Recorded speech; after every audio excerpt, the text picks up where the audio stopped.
It's over! He's done it again! Unbelievable! Oh, straight into the roof of the net.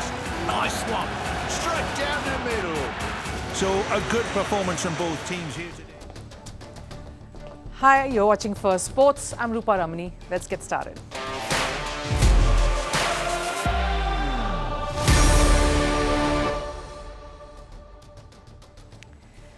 Right, on the show today, the Border-Gavaskar trophy comes alive. The series is level between India and Australia, but the ugly spat between Mohammed Siraj and Head clearly has become the highlight as India faces flack for a sledging gone wrong and losing a test in just 3 days. Formula One season comes to an end, but not before a tearful and emotional farewell for Lewis Hamilton. The F1 superstar who rewrote history with the Mercedes team drove his last for them now before looking over to Ferrari next year. And Syrian football has breathed a sigh of relief after Bashar al-Assad's regime was toppled. They changed the color of their logo and kit.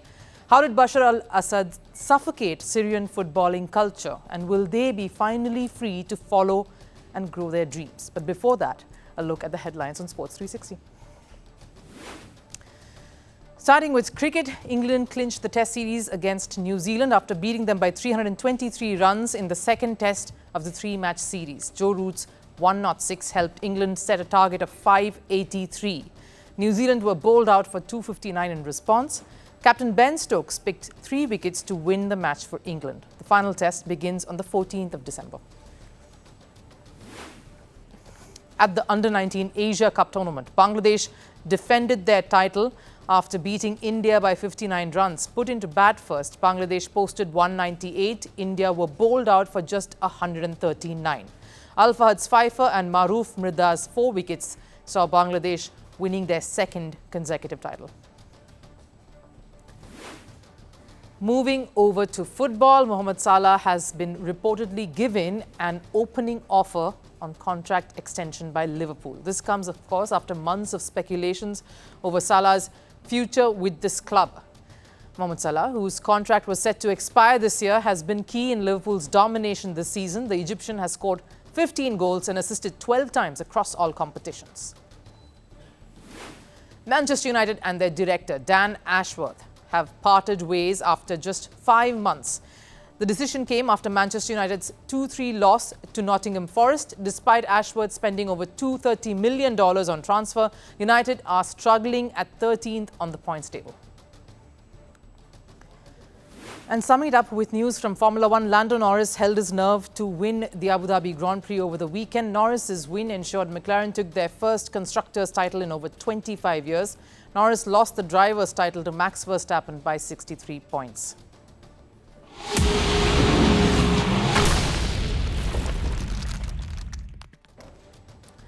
Is there even a series between India and Australia cricket teams that goes without any intensity or any sledging or mind games thrown in for good measure? The series, the Border-Gavaskar trophy, is now level 1-1 and the knives are out. Not just for the seniors in the Indian dressing room who are facing the flack for underperforming in that loss, but also in both the dressing rooms as they are baying for blood. Indian commentators Ravi, Shastri and Sunil Gavaskar did not mince any words in laying it out for the Indian team. Sunil Gavaskar, in particular, was pretty harsh with his review. Indian cricket needs people who are totally dedicated to their cause. You can't be sitting in your hotel room because you have come here to play cricket. What I would like this Indian team to do is use the next couple of days for practice because you have not got the runs. Your bowlers haven't got the rhythm. There are others too who need time in the middle. India was staring down the barrel of defeat over the weekend as a familiar villain in India's chances against Australia once again stood tall. Defying the Indian pace onslaught led by Jasprit Bumrah, Head's 100 was perfection and resolute. At a time when batters across both these sides were struggling against that swinging pink ball, Head shouldered the responsibility and kept things calm in that Aussie dressing room. But things got a little heated with Mohammed Siraj and Head having a bit of a go against each other. Now, any bit of banter and exchange is good for the game, keeps viewers hooked, the intensity of the game high, and keeps even the average cricket fans all interested. And that's what this did. Though it started off as a banter, turned into an ugly spat that will result in equal punishment by the ICC. So what exactly happened? Now, obviously, Head was getting under the skin of the Indian bowlers. I mean, think about it. Not you again is what they would obviously feel. We gave you the ODI World Cup knock. That was sensational enough. But enough now is what Indian cricketers would have been thinking at that time. A 140 at home. Brilliant stuff, really. But Siraj managed to knock Head over, and he celebrated that with maybe a touch more fire than necessary or needed. There was a proper send-off, gestures made, and Head shot off his mouth at Siraj as well. Now, you'd think that was that, but not quite. At the post-match pressers, Travis Head claimed he told Siraj, well bowled. Siraj, in a post-match interview with the broadcaster, speaking to one of the Indian commentators, Harbhajan Singh, said Travis Head had abused him and that Head was blatantly lying. Now, here comes the twist. Head finally admitted that he had indeed abused Siraj as he was walking back to the pavilion after he was dismissed. But it was all in the heat of the moment. Blood rushed to the head, so to say. Now, before I weigh in on this, let's hear from what Captain Rohit Sharma said when asked about this particular episode. Yeah, he likes to get into the battle. It gives him success. As the captain, it's my job to back that aggression. Obviously, there's a fine line. We don't want to cross anything that disrespects the game. But having a word or two with the opposition is not a bad thing. In the past, we've seen many cricketers thrive in such battles, and Siraj is definitely one of them. As captain, it's my responsibility to ensure we don't cross that line. Now, the captain clearly backed his bowler, as any skipper would, and knowing the kind of person Mohammed Siraj is, you may tend to do that. He's quite a loving, affable, calm person off the field, but also gave a cautionary word on crossing the line there, did Rohit Sharma. The Aussies, of course, have lived up with their guns held high to crucify Siraj. There was enough backlash that the bowler received.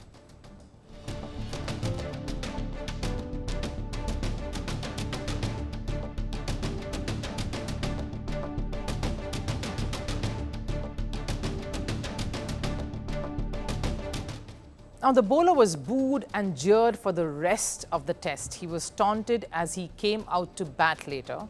Mohammed Siraj and Travis Head were seen having a chatter there as well.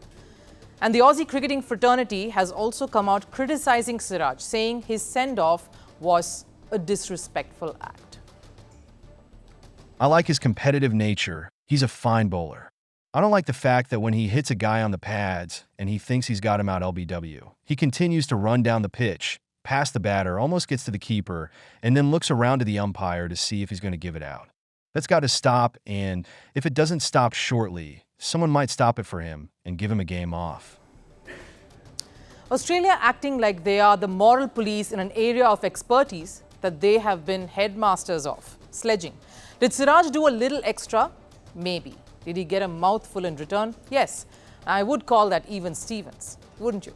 Australia loves to dish out sledging when they feel like, so maybe a little heat or unruly banter in return is something they only ought to expect. After scoring 100+ runs, you do not expect a batter to be given a send-off, agreed. But maybe there was some angst and baggage to that episode that we as viewers probably do not know of entirely. Australia has not been a very happy atmosphere for Mohammed Siraj. It was during the Aussie tour that he lost his father. During COVID, he chose to stay back and play. The same tour is when he faced racist slurs and taunts from the Aussie public. So maybe there's more history and baggage where Siraj is concerned when he's up against Aussies in particular than we are made aware of. He's fired up because of all of this and more. What this and the scoreline has done is only made test number 3 and at a historic venue, Gabba, something to look forward to.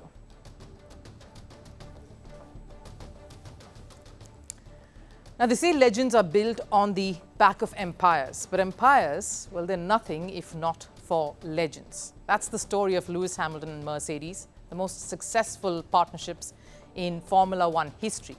For over a decade, Lewis Hamilton was the face of Mercedes. He was the symbol of the silver dominance, shattering records with every race and shaping Formula One history one race at a time. But like all good things that must come to an end, this too did. over the weekend in Abu Dhabi.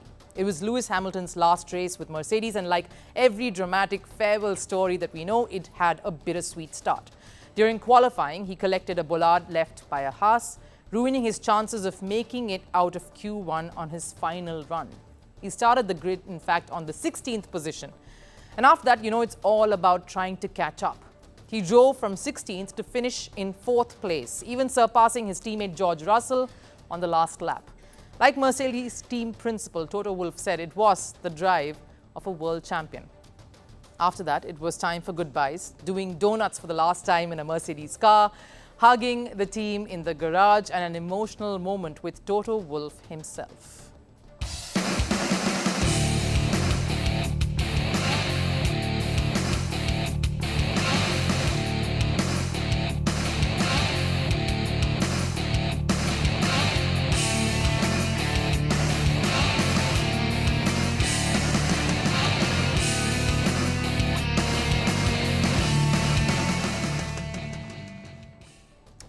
Lewis Hamilton did it all, but the moment that really caught everyone's eye was this one, him kneeling by the car that gave him his career.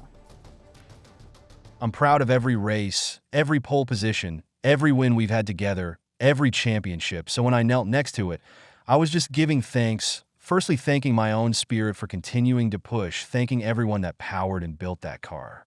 I'm proud of everyone.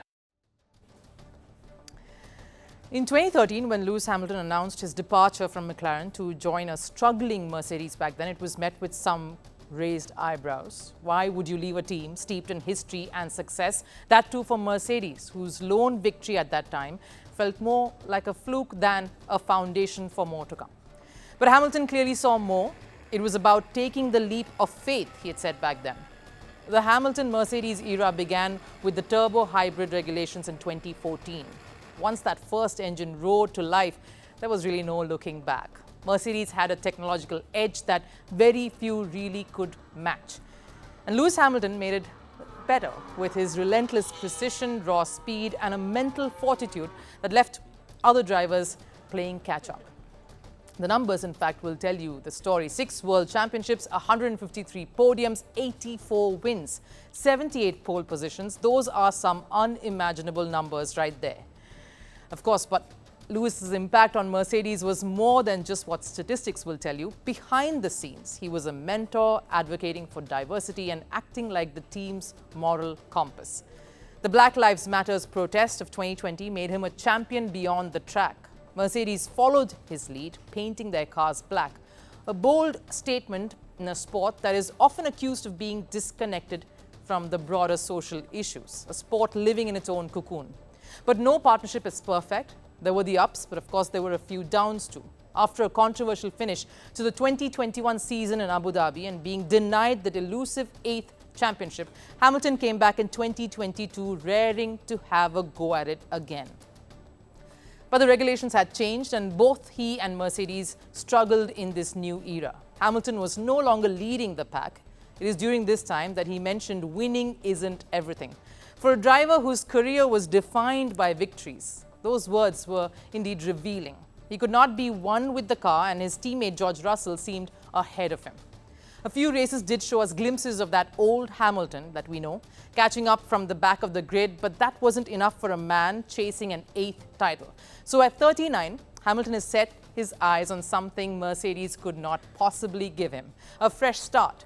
The whispers began after the end of 2023 season. Ferrari's championship drought continued. Meanwhile, Hamilton's frustration with Mercedes was for all to see. That's when Maranello made him an offer he clearly could not refuse. And the glint of that possible 8th title, what more do you need? Lewis Hamilton had once dismissed the idea of switching, but guess the allure of Ferrari was just too irresistible. By February 2024, it was a done deal. Lewis would don the red suit in 2025. The news sent shockwaves through the F1 world. We've all gotten used to seeing him in Mercedes black and silver, and it is going to be very strange to see him in red. I think, but I'm excited. But he's taking on the challenge of racing for the most high-profile, high-pressure team in Formula One history. And taking on that challenge at this stage and age of his life and career, massive respect to him for that. Nobody expected it. Certainly Mercedes didn't expect it. I don't think anyone expected it.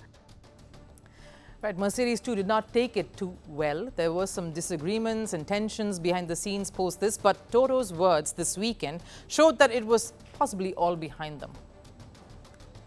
He merits an 8th championship, but obviously the team, the drivers, the brand, that is the main priority. If we can't win, we will cheer for him.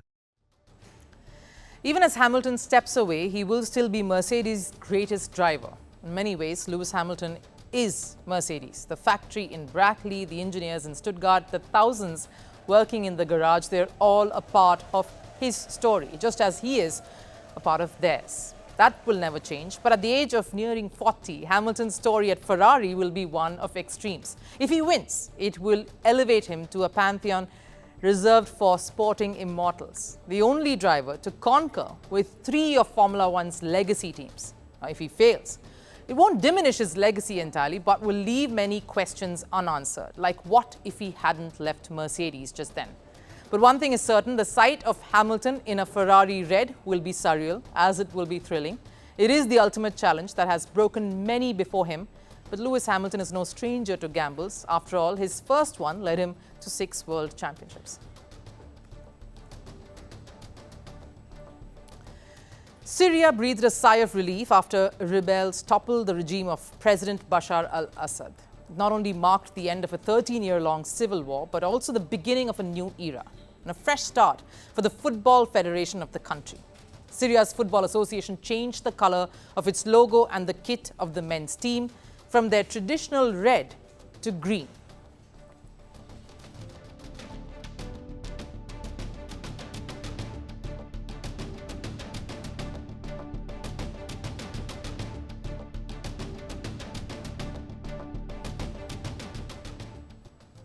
While the logo and kit change in itself marked a historic moment, Syrian FA's caption points out how much the footballing nation really needed this change. The change isn't just symbolic to the rebel flag, which is used all across Syria, but it's also a modified version of the 1932 flag of independence. So with this, the Football Association wants to send out a clear message that football is now independent and looking ahead to their next chapter. Just like how whole of Syria suffered under the Assad regime, Syrian football too paid a hefty price due to the civil war. The country's economy was plummeting, but Assad's assets were on the rise, from luxury cars to a fancy palace and a lifestyle that Syrians could not even dream of.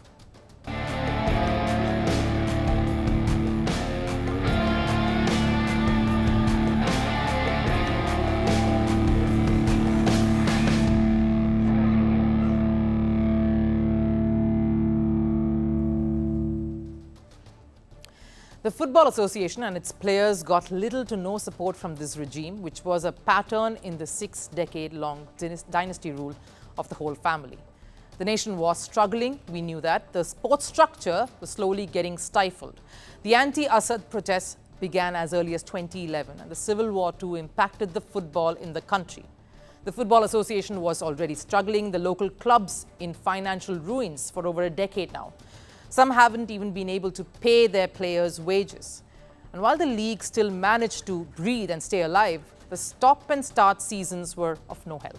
Matches had been pushed due to the war. The entire 2010-2011 season was called off because of the civil war. Needless to say, you couldn't really expect spectators at the ground when there was a war at hand. Now, the civil war didn't just impact football financially. An attack near a stadium in the capital, Damascus, resulted in several getting injured and a footballer, Yusuf Suleiman, getting killed. This, of course, then resulted in several footballers fleeing the country. The civil war also divided the national football team into 3 camps: pro-Assad, pro-democracy and neutral, which only made the already crumbling footballing structure of Syria more fragile and fractured. The sport of football had become a political landmine. One of Syria's finest footballers, in fact, Firas al-Khatib, even refused to represent Syria in solidarity with those seeking freedom. This was a decade ago. There are players who have refused to represent the national team for the time being because they believe they represent a certain side. But I disagree with their position. We represent our flag and our allegiance is towards this country. Syrian football was grappling with such varied issues over the many years. The irony was that the very thing that was being ripped apart is what had always brought Syrians together, their love for football. Syria was a nation on the rise before the war overtook their surge. It all started when the national side reached the final of the Asian Champions League. They qualified for the Asian Cup tournament in 2011, their first in 15 years. The nation was inching towards its quest for footballing glory. But given the consistent struggles, it became difficult for the Syrian national team to really keep their momentum going. Owing to security concerns in the country, FIFA banned Syria from hosting any matches. The country hasn't hosted an international for as long as 14 years and counting, since 2010. The multiple effects that a corrupt regime had on the football in the country, which is why when the president was booted out of by the rebels, the whole nation stood up and celebrated.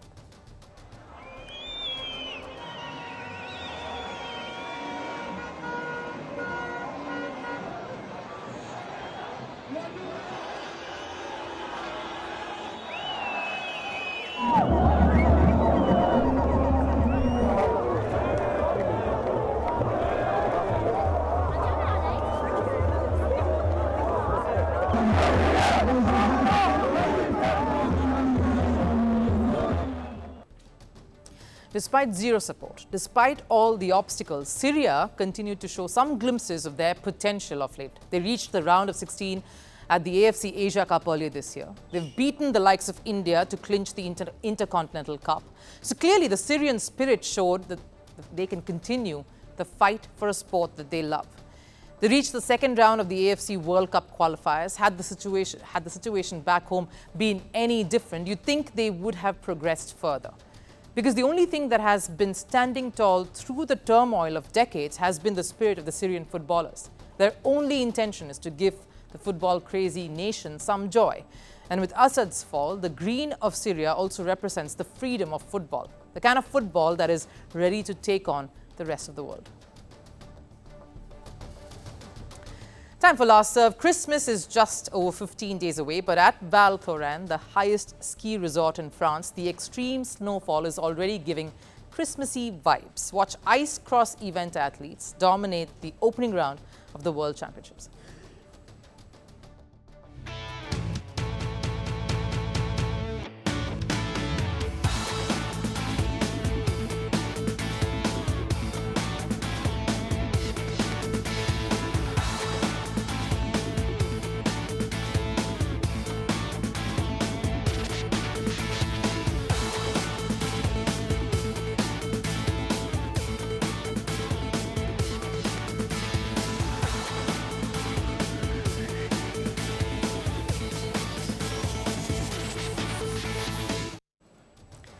That wraps up Firstpost here today. Have a great day. I'll see you again tomorrow. Till then, take care.